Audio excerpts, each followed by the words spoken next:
Hi, I'm Odessa, and this was supposed to be my wedding. But when I arrived, no one said my name. Not on the signs, not in the speeches, not even in the vows. My sister live-streamed it like it was her big day. My father made jokes at my expense. And my fiancé?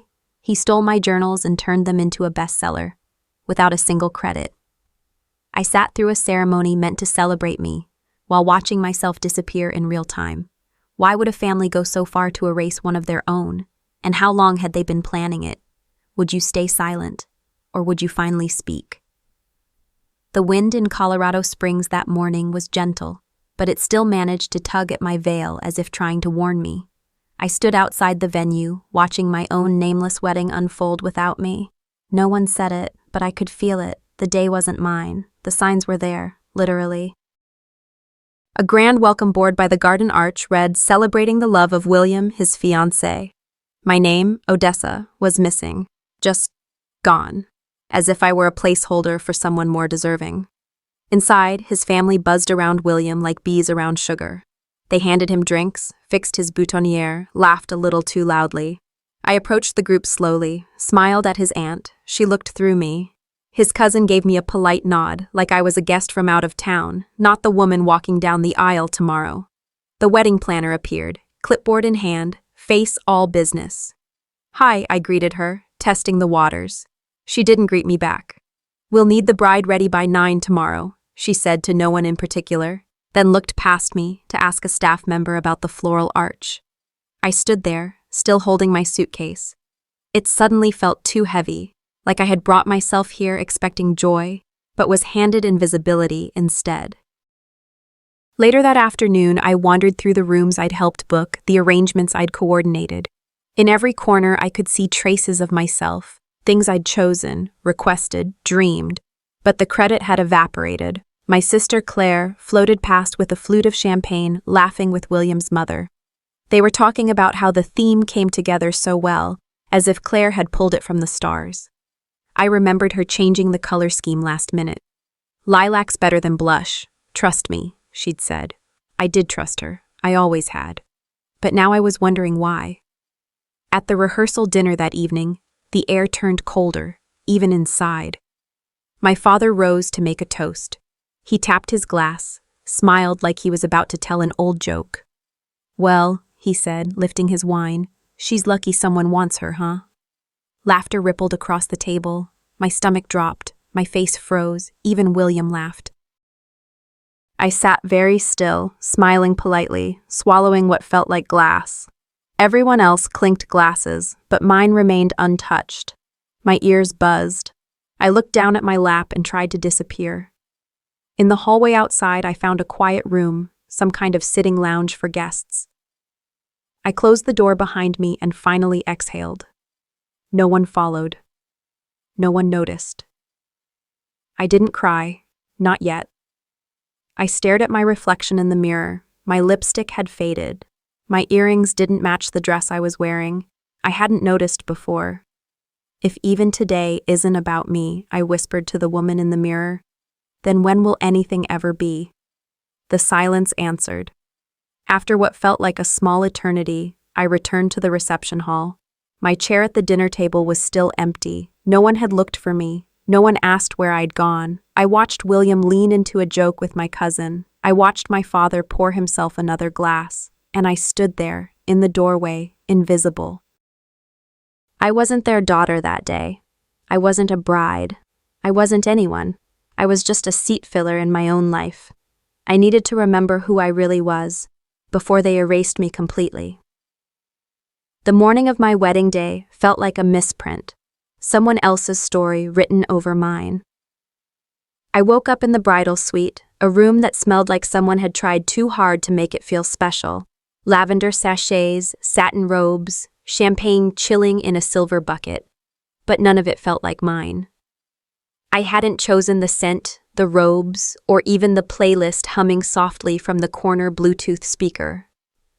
No one knocked. There were no footsteps, no bridesmaids giggling down the hall, no mother checking in with a gentle squeeze of my hand. Just silence.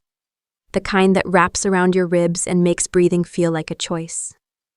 I pulled my phone off the nightstand and tapped it awake. Judith was already live on Instagram, wearing her dress. My wedding hadn't even started, and she was out there calling it the biggest day of our family's legacy, smiling like she'd been cast as the lead in a show she wrote herself. "Odessa? Oh, she's just getting ready," she said to a commenter, before twirling to show off the pearls she'd borrowed from our grandmother. She didn't mention they were meant for me. I'd left them on the dresser the night before. I watched the screen in silence as guests began to gather behind her, waving, laughing, and pointing toward Judith like she was the bride. Maybe in some way she was. There was a knock at the door, finally, but it was from hotel staff bringing breakfast. No card, no note, just scrambled eggs with rosemary I never liked. I sat on the edge of the bed, phone in hand, Judith's voice echoing like a stranger's through the tiny speaker. And then I thought about all the little things that used to make this day feel real. The clips I'd saved over the years. The first time he said he loved me in the backseat of his dad's truck. The goofy rehearsal dance we practiced in the kitchen. Even the quiet moment when he kissed my forehead and promised we'd make a life of our own. I opened my gallery. Nothing. My heart stuttered. The folder marked Odessa J was empty. Dress fitting? Gone. Engagement party? Gone. Even last night's rehearsal dinner had vanished. I stared at the void, trying to breathe through it, and then I remembered. My brother-in-law had asked to borrow my phone to back up a few videos, because his own phone was full. He'd smiled like a favor. "Just transferring, I promise." 7 years, deleted in a gesture dressed as helpfulness. I didn't scream, I didn't throw the phone, I didn't cry. Instead, I sat there, frozen in a dress I hadn't chosen, in a room that didn't feel like mine, at a wedding that now existed only in Judith's voice and someone else's lens. A knock again. This time, it was Layla, one of the bridesmaids, her voice soft. "You okay?" "Just pre-wedding jitters," I lied with a smile I'd practiced since childhood. She nodded, not really looking at me, and left just as fast. I leaned back on the bed, eyes fixed on the ceiling. I imagined screaming into the pillow. I imagined tearing the dress and running barefoot down the hallway. But I did none of it. I wouldn't give them that moment. Not yet. The door creaked again. Judith. She came in without knocking, phone still live in one hand, her veil bunched in the other. "Can you fix this real quick for the stream?" she asked, already turning her head away from me, so the camera stayed on her good side. I stood. My hands moved without thinking. Pin, adjust, smooth. Her followers commented hearts and fire emojis. She blew them a kiss and skipped out. I watched her go. She wasn't just stealing my moment, I whispered to no one. She was editing me out of my own life. I didn't leave a note. I didn't tell anyone where I was going. I simply walked out the back entrance of the venue, heels in hand, past the hydrangeas they planted just for wedding photos I now had no desire to take.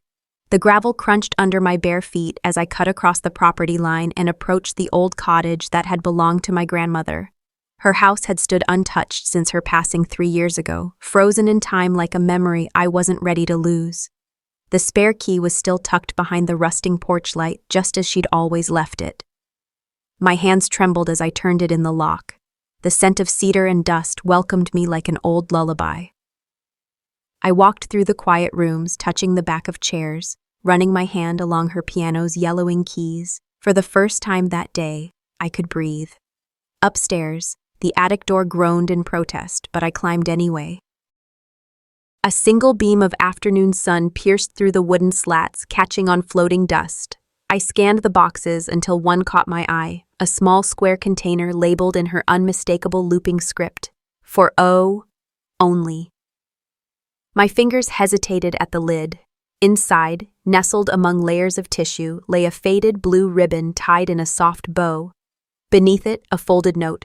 For my little commander, never let them silence your voice. My knees gave way before my tears did. I cradled the ribbon as if it were something living, fragile. The attic filled with memories, her warm hands fixing my braids before school, her steady voice telling me I could lead armies if I wanted to. The floodgates inside me opened. I remembered the night I told my family I was joining the Navy. I was 19. We were sitting at the dinner table, Dad reading the paper, Judith scrolling through her phone like royalty bored with court. I placed the pamphlet down between the mashed potatoes and peas. Dad didn't even look up. "It's just a phase," he muttered. Judith snorted. "She's chasing attention," she said, rolling her eyes. "She wants to feel important." No one asked why I'd made the decision. No one asked what I hoped to find in service: discipline, independence, a sense of purpose away from their dismissiveness. Except Grandma. She didn't speak. She just reached across the table and squeezed my hand. That one gesture, quiet and strong, carried me through boot camp, deployments, storms at sea, and loneliness that I swallowed like salt water. As I held the ribbon, I noticed more letters beneath the tissue paper, handwritten notes from my grandmother. Some were dated while I was away. Others were older, folded so many times they were soft at the creases. Each one was a reminder. You are not made to disappear. Speak, even if your voice shakes. The world may not know your worth, but I do. At her funeral, I had made a silent vow while laying a lily beside her casket. I will become the woman you saw in me. I had kept that promise for a while, but somewhere along the way, I had let others chip away at the edges of who I was. I hadn't noticed how invisible I'd become until this wedding. I clutched the ribbon tighter and whispered into the still attic air, "You remembered me, Grandma. You always did." There was no reply, just the creak of the house settling. But inside me, something shifted. The ache in my chest didn't vanish, but it made space. Space for memory, for dignity, for a fight I had put down long ago. I stared at the ribbon for a long time, feeling its texture press into my palms. I wasn't nothing. I had never been nothing. It was time to remember myself too, before I let them erase me. The air was soft and breezy in the private garden behind the venue, but my chest felt like it was lined with lead. I had slipped away after the ceremony, away from the bursts of camera flashes, the chorus of congratulations that somehow never landed on me. My heels sank slightly into the grass as I walked toward the small fountain my grandmother used to love when this was still her home. It still trickled gently, as if nothing had changed. As if the house wasn't now rented out for the day to celebrate a wedding where the bride had become the last to be seen. Two guests I barely knew strolled past, laughing lightly. One of them turned and said with gentle kindness, "You must be Odessa. Your fiancé comes from such an accomplished family. And you, well, it's lovely that you support him so quietly." So quietly, my smile didn't even reach my lips. I nodded politely and watched them walk on. Once they disappeared behind a hedge of blooming hydrangeas, I pulled the invitation card from my clutch. The heavy cream cardstock was embossed in gold, the words elegant and crisp. "Please join us in celebrating the marriage of Mr. Thomas Reynolds and Miss Odessa Vega." No mention of my rank, no sign I had spent 12 years serving this country, no Navy title, no Commander Vega. I blinked, my eyes burning. A year ago, when we finalized the design drafts, I had made sure my title was included. We'd fought for it, not because I wanted to brag, but because I wanted that girl in uniform who'd trained in sweat and solitude to know she mattered. I pulled out my phone, scrolling through old emails. There it was, the PDF of the original design, Commander Odessa Vega. My name sat right there, proud and firm. And then I remembered the email from my father, weeks later. "I'll handle final printing. Too many cooks in the kitchen, kiddo." I hadn't thought much of it then. I thought maybe, for once, he was trying to help. The garden fountain gurgled behind me like it knew better. I walked farther until I found a secluded bench shielded by a curtain of ivy. My fingers trembled as I stared at the card again. Judith's job, social media strategist, was included, bold and centered, even her alma mater. But me? Reduced to Miss. It wasn't just today. A memory surfaced with the sting of something old and unhealed. I was 10, jittery with pride at the regional science fair. I had built a water filtration prototype that actually worked, tiny as it was, and won first place. But when the local newspaper came for an interview, Judith stepped in. "We worked on it together," she told them, beaming. She just helped a little with the design. She hadn't touched it, not once.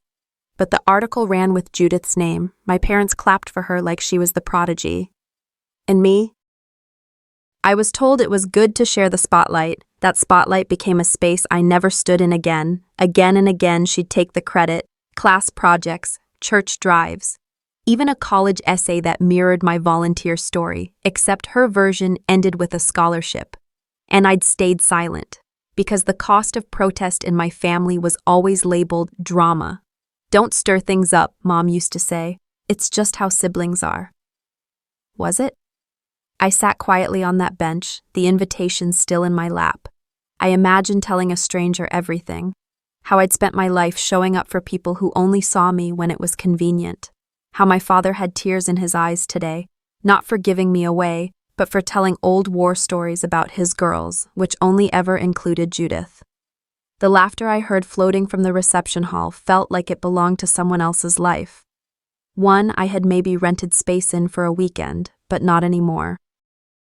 I looked down at the invitation and whispered, "If they've rewritten who I am, maybe it's time I write myself back in."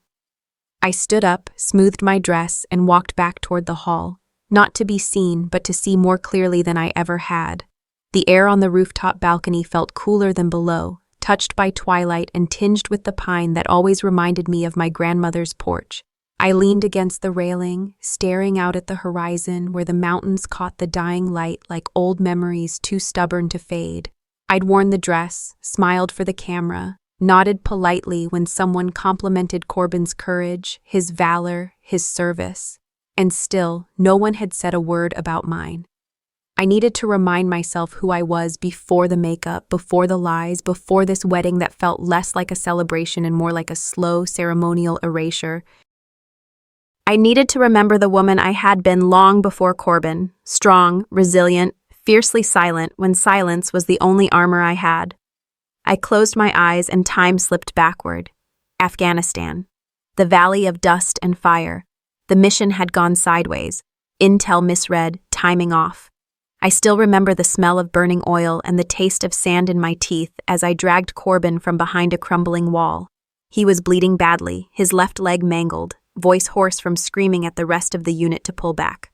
I didn't think. I just moved. I took the shot that scattered the insurgents, hauled him over my shoulder despite the white-hot knife of pain in my own arm, shoulder dislocated in the scramble, and ran. I remember the weight of him, heavier than I'd expected. I remember the helicopter rotors slicing through the air as I staggered into the clearing, screaming over the noise for the medic. "You just saved my whole world," he had whispered, before they wheeled him away. He never told anyone. The reception was still going strong by the time I made it back downstairs. Corbin was standing near the open bar, laughing with Judith, of all people. She leaned into him the way only Judith could, proprietary and polished. She could have made a funeral feel like her coronation. Someone nearby said, "Corbin's deployment stories are always the best," and I felt my stomach twist. No one had ever asked about mine. Not once. A little cousin came up to me, fiddling with the lace on her dress. "Did you ever actually go to war?" she asked innocently. I bent down, smiled, and said, "Yes, sweetie, I was there." She blinked. "Like, real war?" I didn't answer, just patted her on the shoulder and walked away. In the coat pocket of my gown, yes, my gown had pockets, I kept the letter. A creased, aging note written in my mother's familiar looping script. "If they forget your name, I never will. If they shame you, I will pray louder. If they bury you in silence, I'll raise you in my memory. You are not invisible to me." She'd written it a few months before her death. I found it tucked inside a book on her nightstand, titled "Women Who Run with the Wolves." She never gave it to me. Maybe she meant to. Maybe she couldn't find the words in person. But I'd found it. And I had carried it with me through deployments, heartbreaks, and even today, this twisted performance of unity dressed in ivory and floral arrangements. "I kept the promise, Mama," I whispered now, folding the letter and slipping it back into my pocket. "But I'm not done yet." They could forget my name, erase my stories. But I was still here, and they were going to remember me. A soft murmur floated through the corridor, guests gathering before dinner, voices drifting like smoke through the doors. I paused outside the private dining room, heart clenching as I heard the officiant rehearse the vows, words about love, promise, future, none of it mine. I slipped inside quietly and overheard them reciting the printed version. It was sterile. No mention of late-night letters, codes whispered under field radios, the vow to love fiercely even in silence, everything I had written myself. My throat went dry. I rushed to my phone, opening the email archive. My original vows, the ones filled with imagery of desert skies and war-torn hope, gone. Only the bland version survived, signed off by my father, unreadable in its safety. I folded the phone shut. Rage warmed my chest, betrayal tangled with grief, again. Later, as guests moved through side corridors toward dinner, my 14-year-old cousin leaned in and whispered, eyes wide, "Judith said you only got into the Navy because of some pity program. Is that true?" Shock froze me. My spine stiffened as everyone in her close circle had overheard. I looked into those young eyes and replied quietly, firmly, "No, I earned it." Then I walked away. Memories flooded. Graduation day at boot camp, the roar of applause, the sting of sand after months at sea, the tears I swallowed when the instructor pinned my stripes. I had earned every hard step. I found Judith slipping into a small side room, away from prying eyes. I followed. The door closed behind us as I faced her. I said nothing at first, just lifted the vows on my phone. "You replaced them. You and Father," I said softly. "You turned my truth into someone else's version." She narrowed her eyes. "Dad wanted uniformity, nothing more personal than necessary." "And what about the lies you tell a child?" I asked. "What about telling her I didn't earn it?" She shrugged. "Public perception matters. Clench, unclench." "If you keep erasing me," I said quietly, "I'll make sure to write the only version people remember." Her silence was my victory. I stepped into the empty coat room, heart pounding. Removing my phone, I recorded myself reading my original vows. No audience, just me speaking them aloud, voice shaking, voice steady, until each word settled like truth in the air. They stole the mic, but I still had my voice. I hit save. I finished the first rounds of toasts and drifted toward the buffet line, nodding politely at guests I barely knew. I looked for the wooden box, my metal display polished and engraved, meant to be placed on the gift table in honor of my Navy service. But it was gone. I asked a staffer quietly, "My metal box, was it here earlier?" He hesitated. A cousin said she'd put it in the pantry, back kitchen. I followed him, heart tightening. Inside, behind soda crates, tucked awkwardly in the corner, was the unopened box. Dust gathered on top. My chest sank. That box was supposed to tell a truth nobody else would say. I spotted my younger cousin by the corridor. She looked uncomfortable. "I thought Odessa didn't want it out," she mumbled. "Serious, Aunt Judith gave me $40 to move it." I knelt down, looked her in the eye. "You did the right thing telling me. Next time, don't let money buy your silence." She looked relieved. I closed the box lid, steadied my voice, and walked back toward the ballroom. When Corbin rose for his groom's toast, I stood stiffly. He spoke about our journey, mentioned family, thanked everyone, barely glanced at me. Then he laughed lightly and said, "Odessa's the only woman I know who can earn medals without ever uttering a word." Laughter followed, spilling across the room. I did not smile. I fixed my gaze on him. He met my eyes, and I saw a flicker of awareness. He knew. I excused myself and walked toward the restrooms. In the mirror, I imagined slamming my hand on the piano next to me, turning around, revealing every lie in that room. But instead, I tilted my chin up and whispered to my reflection, "You're not invisible. You're not voiceless. You are not done." Inside my clutch, I felt the folded speech I had written but never read. For the first time, I walked toward the microphone, not away. I had never known silence could feel so loud until I picked up that microphone. It was still warm from the last toast, the weight of it pressing into my palm like a loaded secret. I stood there on the ballroom stage, my dress stiff against my knees, and watched as heads turned, conversations quieted, glasses lowered. Corbin's smile faltered, then vanished. Judith froze mid-sip. My father adjusted his tie, already uncomfortable before I even said a word. The music had stopped, but I heard the beat of my own heart pounding through my ears. I wasn't planning to speak tonight, I began, voice just above a whisper, but I realize now, I never really had a place on this stage before, so I made one. Judith shifted in her chair. I caught her mouthing something to Corbin, who avoided looking at me altogether, but I kept going.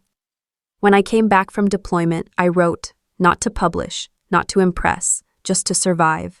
Journals upon journals, pages stained with salt water and dirt and fear and pride. I pulled a folded piece of paper from my clutch, 2 sheets, aged at the edges, but clean where it mattered. About a month before Corbin's book launched, a wooden chest went missing from my storage unit, I said, steady now. It held those journals. A low murmur passed through the crowd. I unfolded the first sheet. Here's an excerpt from the book many of you know him for, the chapter titled Mountain of Silence. I read a paragraph aloud. It was beautiful, poetic, powerful. Then I read from my own page. It was the same, nearly word for word. Gasps rippled through the crowd. Someone dropped a fork. Corbin stood up slowly, hands raised in mock surrender, his face pale. But before he could speak, Judith was already moving, heels clacking across the floor like gunshots. You're sick, she spat, grabbing the mic from my hand. You've always been unstable. This whole night you've tried to ruin everything just because the spotlight isn't on you. A few guests gasped. Some turned away. You think anyone here believes you? She hissed. This is pathetic. I didn't flinch. Didn't take the mic back. Instead, I stepped closer and said, with the weight of every battle behind me, there's a difference between being quiet and being silenced. I walked off the stage, not toward the tables, not toward the family, toward the patio doors. I didn't look back, but I heard the stir, a scraping of chairs, a whisper of movement. Outside, the cool night air met me like a blessing. Stars blinked above the Colorado peaks, uncaring and ancient. Then I heard the creak of the door behind me. Footsteps. Uncle Ray, the quiet one, the one who never took sides. He came to stand beside me, hands in his jacket pockets. You didn't ruin the night, he said. You rescued it. I blinked, not sure whether to laugh or cry. Rescued it from what? From their version of you. He turned back to the ballroom, leaving me there under the stars. I opened my clutch and pulled out the one thing Judith never knew I'd kept. A tarnished dog tag, worn and dented, from the mission Corbin never spoke of. The mission where I saved his life. I rolled it between my fingers. It was never about revenge, I whispered. Just the truth. And the truth had finally made it to the surface, bloody, bruised, but breathing. I woke up to a quiet I hadn't felt in years. The light from the kitchen window sliced softly across the countertop, catching flecks of dust dancing in the morning air.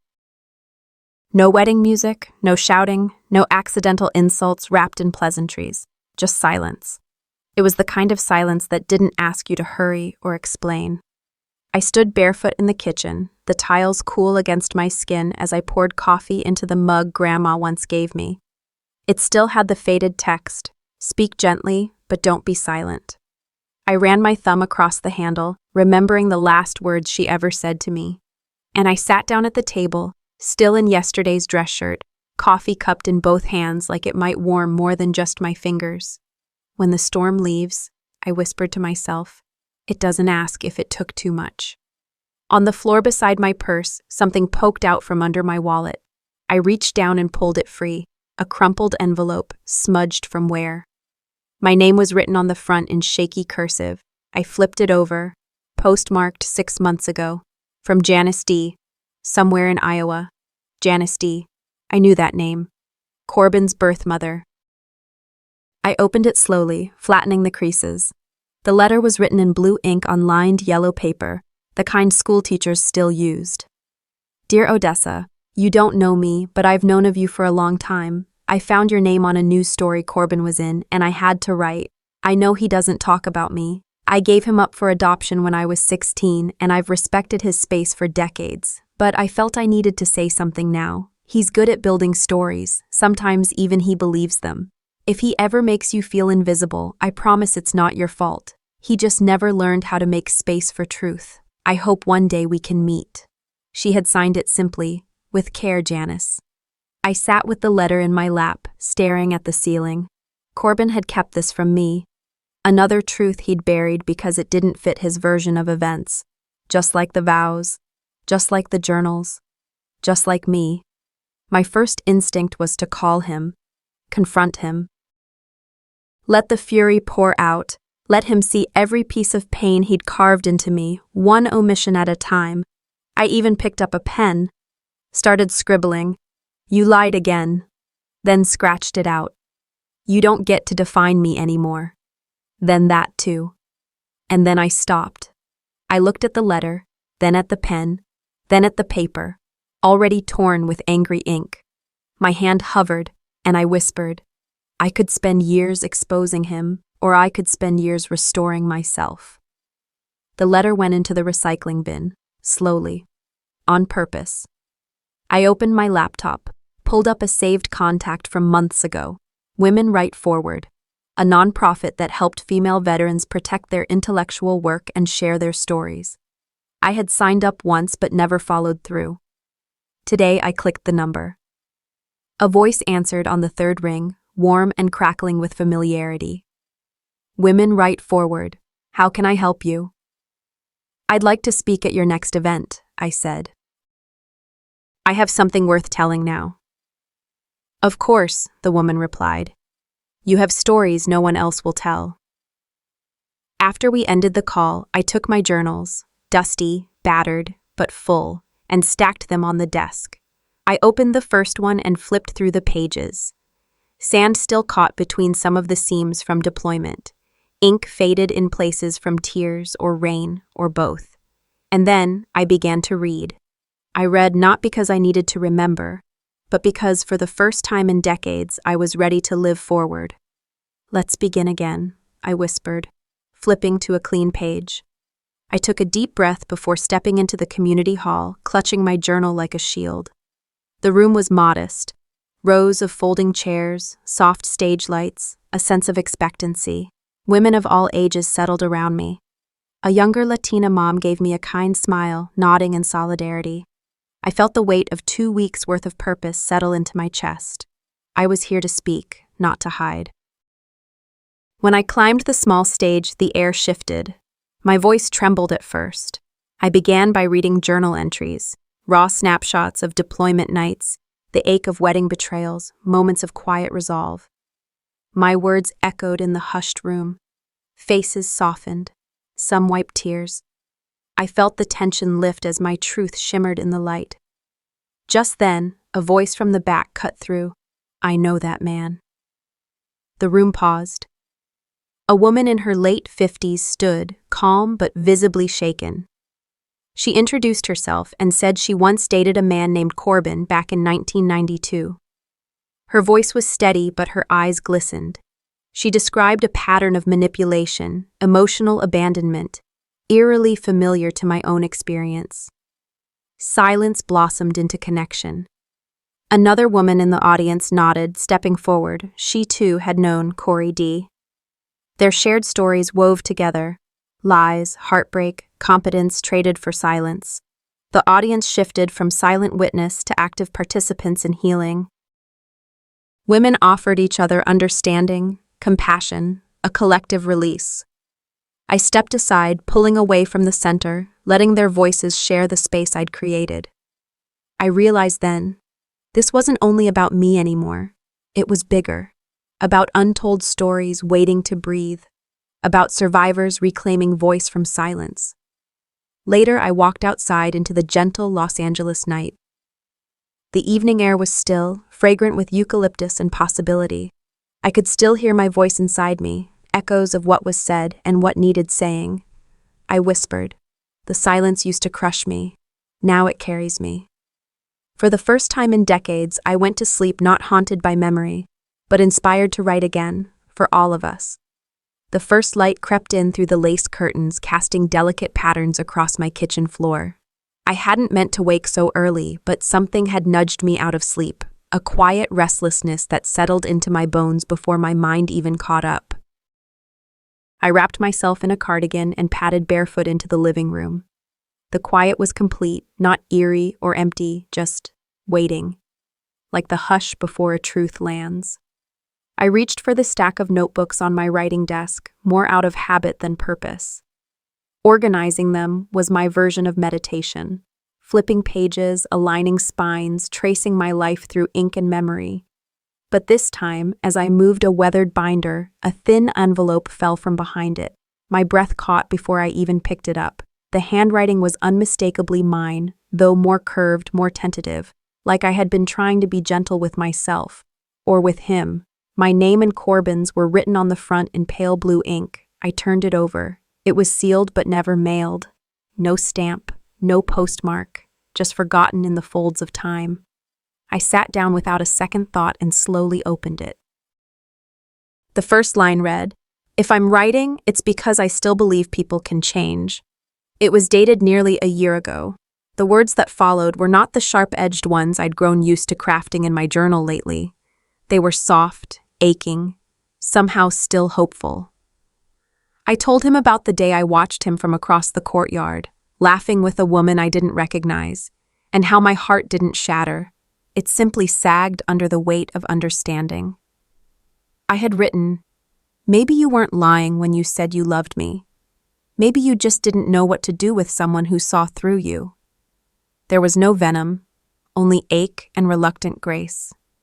I had written that I hoped he would one day learn how to be honest, not just with others, but with himself. That he'd stop turning the truth into a story and finally live inside it.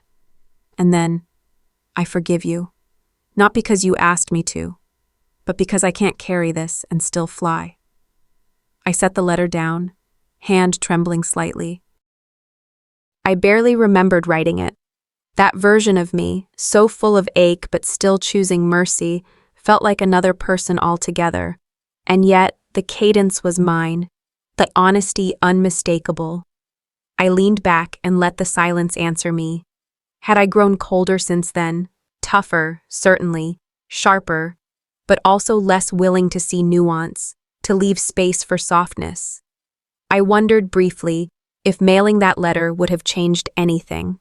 Would he have read it and reconsidered his choices? Would he have called, apologized? But deep down, I knew the answer didn't matter. Because maybe I hadn't written it for him at all.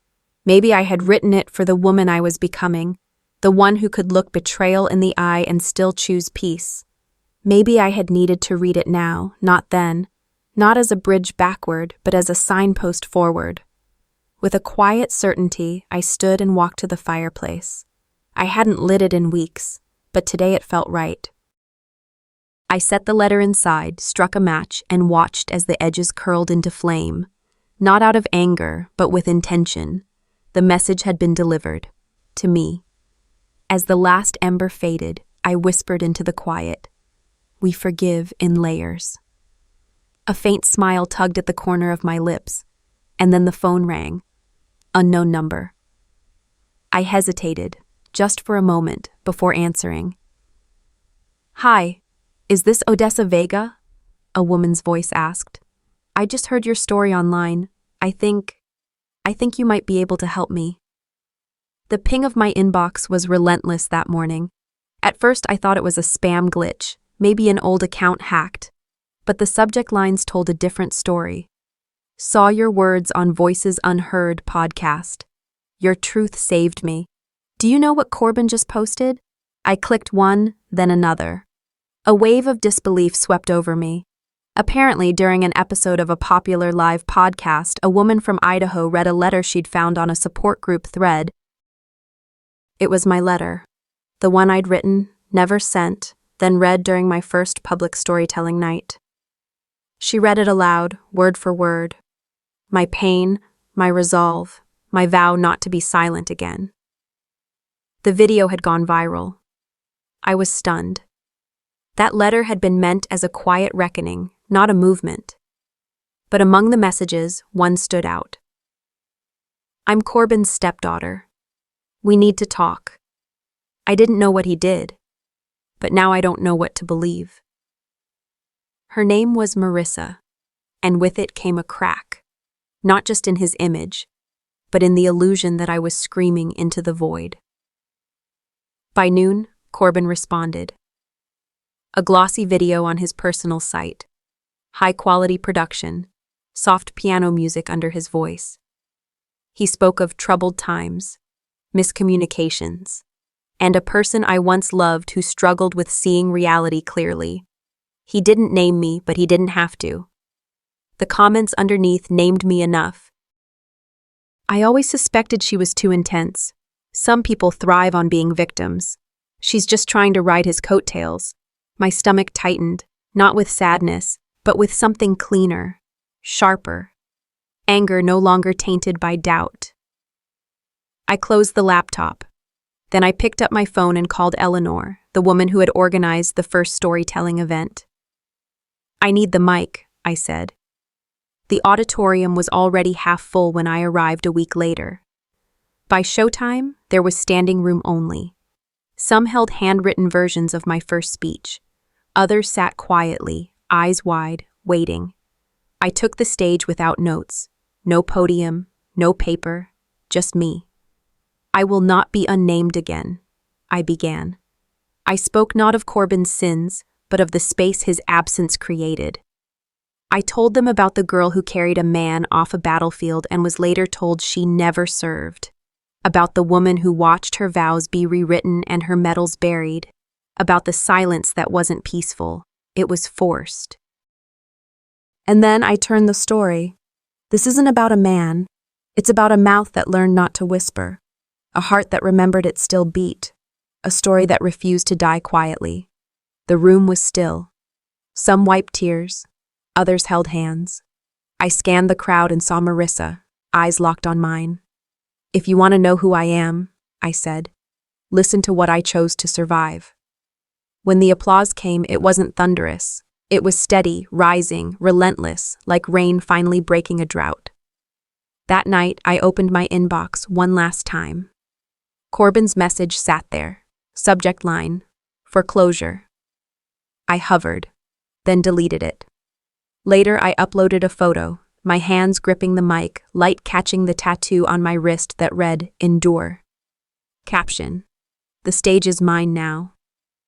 No bitterness, no need for revenge, just freedom.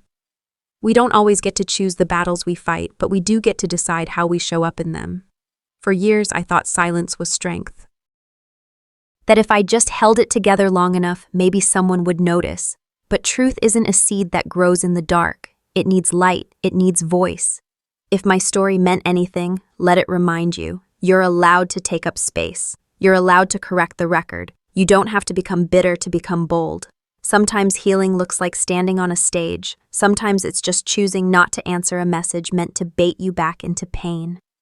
And maybe you've been there too, reduced, rewritten, made to feel like your version of the story was too messy, too loud, or too inconvenient. If that's you, I see you, and I hope you know your voice is still yours. Use it. What would you have done in my shoes? Would you have stayed silent or spoken up? Drop a comment and tell me where you're watching from. I'd love to hear your thoughts. And hey, if this story moved you, leave a 1 in the comments or let me know how it made you feel. If you didn't like it, that's okay too. Let me know why and where you're tuning in from. Every voice matters here. And if you want to hear more stories that stir something real in you, stories about quiet power, quiet battles, and the fierce grace of starting again, hit subscribe. This is only the beginning.